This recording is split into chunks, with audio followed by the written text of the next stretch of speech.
Senator Richard Burr of North Carolina, chairman of the Senate Intelligence Committee and a member of the Senate Health Committee, assured the public in February that, quote, the United States today is better prepared than ever to deal with a global pandemic.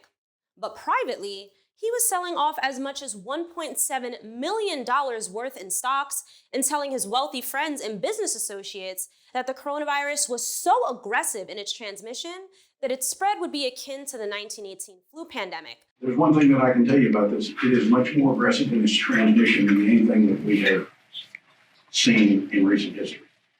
It's probably more akin to the 1918 pandemic, which killed 50 million people around the world. He also warned of the school closures and travel bans on Europe weeks before these measures ever went into place. Now, Senator Burr would know best about how to make money and how not to lose money during a pandemic.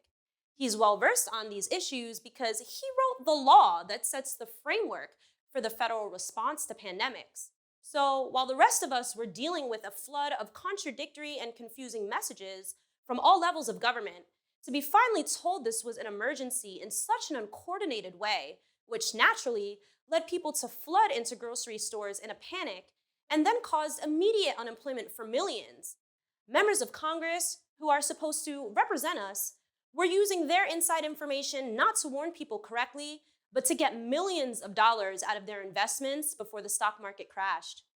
Burr's actions sound a little shady, outrageous, disgusting, huh? Well, it gets worse. Georgia Senator Kelly Loeffler began a stock-selling binge on January 24th, the very same day she sat in on a private briefing with the Trump administration on coronavirus as a member of the Senate Health Committee. Between that day until February 14th, she sold between an estimated $1.3 million and $3.1 million worth of her and her husband's stocks. Now, get this. Loeffler is married to none other than the chairman of the New York Stock Exchange, Jeffrey Sprecher. And nothing could be less indicting than the billionaire couple's choice to purchase stock in a company called Citrix, a teleworking software company. In other words, a work-from-home telecommunications company, which has, of course, seen a bump since the virus outbreak has quickly spread and millions of Americans need to work from home to prevent the spread of the virus. Though the details of these meetings are in public, it doesn't take much to put two and two together. It's safe to assume the senators all received an orientation on how the pandemic would impact the US once it inevitably arrived here. This is all just a symptom of the virus that has long infected Washington: corruption and corporate domination. Several studies have shown that politicians' portfolios consistently outperform average market profits.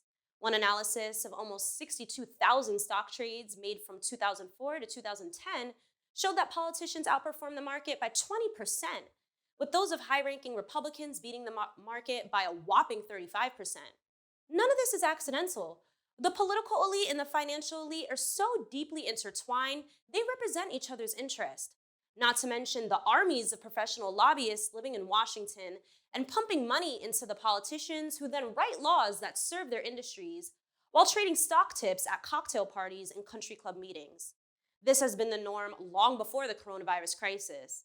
Hell, this story only became a scandal for like a day or two.